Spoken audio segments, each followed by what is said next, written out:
Pour notre plus grand plaisir, cette saison d'automne risque d'être pas mal chargée en animé et comme on vous le disait dans notre article sur gag.fr rédigé par notre cher Ludwig, bon nombre d'animés ne cessent de faire leur retour ou leur apparition sur nos écrans. Salut à toutes et à tous, c'est Souponji, poisson des internets et bienvenue dans le Gactus spécial anime de l'automne. Préparez vos agendas, c'est parti.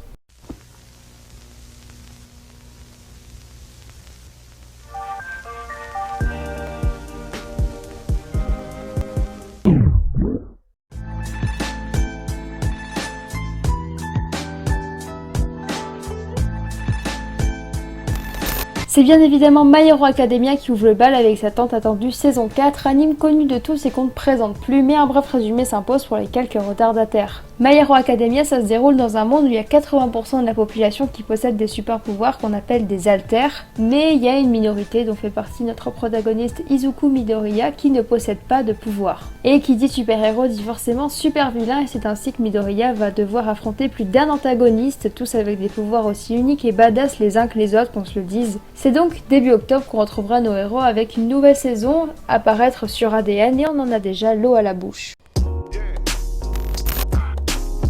Et c'est avec une transition toute maîtrisée qu'on enchaîne avec le second animé qui revient casser la baraque et notre appétit, également avec sa saison 4. Pour rappel, Shokugeki no Soma, plus connu sous le nom de Food Wars, c'est l'histoire de Soma Yukihira qui rêve de devenir chef cuisinier dans le restaurant familial et ainsi surpasser les talents culinaires de son père. Alors que Soma vient juste d'être diplômé au collège, son père Joichiro ferme le restaurant pour partir cuisiner à travers le monde. L'esprit de compétition de Soma va alors être mis à rude épreuve par son père qui lui conseille de rejoindre une école d'élite culinaire où seuls 10% des élèves sont diplômés. Si t'es amateur de cuisine ou que t'aimes tout simplement voir la beauté des plats japonais en animation, ça tombe bien puisqu'il y a déjà 4 saisons qui sont sorties. Et c'est à retrouver chez ADN et certainement plus tard sur Netflix.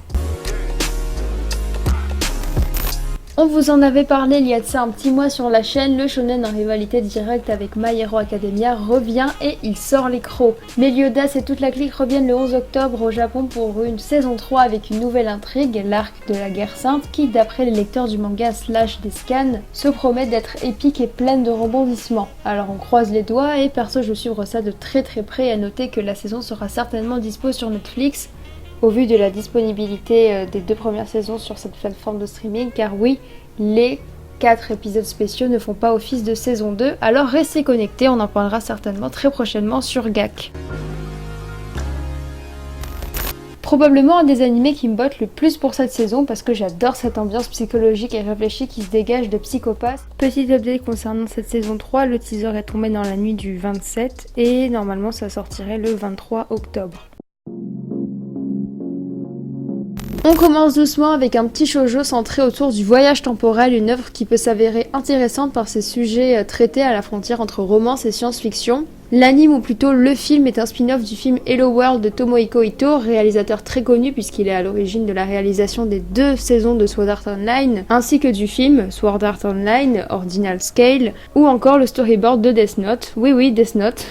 Sur le papier, l'histoire a l'air vachement sympa, mais là où le bas blesse, c'est au niveau de l'animation, comme vous pouvez le constater. Espérons que l'histoire sera au rendez-vous et que je puisse faire abstraction, entre guillemets, de l'animation, bien que les graphismes soient primordiaux. C'est à voir. Un petit animé d'enquête signé Production IG ou IG pour les anglophones. Kabuchiko no Yatsu, c'est l'histoire de Watson, un docteur venant tout juste de se faire virer de l'hôpital dans lequel il travaillait suite à un malencontreux accident. Et il va se mettre en quête de rencontrer le détective Sherlock Holmes, donc c'est assez badass. On va suivre une bande d'enquêteurs pas comme les autres dans le quartier Bressom de Kamurocho. Et perso c'est un anime qui me hype bien, même si je suis pas particulièrement fan du design de certains personnages, à voir comment tout ça se profile parce qu'on parle quand même de Sherlock Holmes et moi ça me dit bien de regarder cet animé.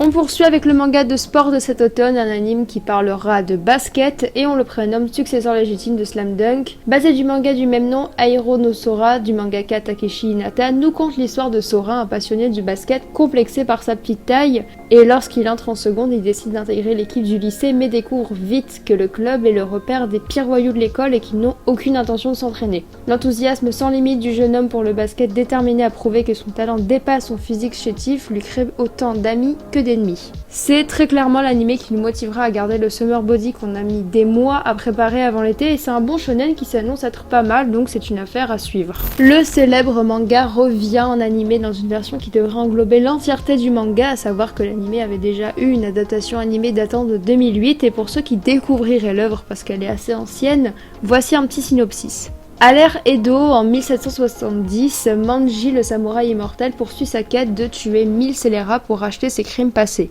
La jeune Lin, soucieuse de venger sa famille, quémande son aide et ensemble ils partent en guerre contre la terrible école du Ito-Ryu. Au niveau du staff, on est pas mal du tout pour ce qui est du studio. Ce sera Linden Films qui assureront le coup à la réalisation. On aura Hiroshi Yamazaki, connu notamment pour Terraform Mars, la saison 1 et l'OAV, Steins Gate, l'animation et le film. Et au scénario, on aura Makoto Fukami, connu pour Berserk, l'édition 2016, et Psycho-Pass, le film. Le tout devrait sortir normalement sur Amazon Prime et je suis assez mitigée justement sur la plateforme de diffusion parce qu'on le voit avec Vinland Saga en ce moment et les dernières semaines. La plateforme ne semble pas très assidue quant à la parution des épisodes, espérons qu'ils s'amélioreront et on suivra ça ensemble de très près.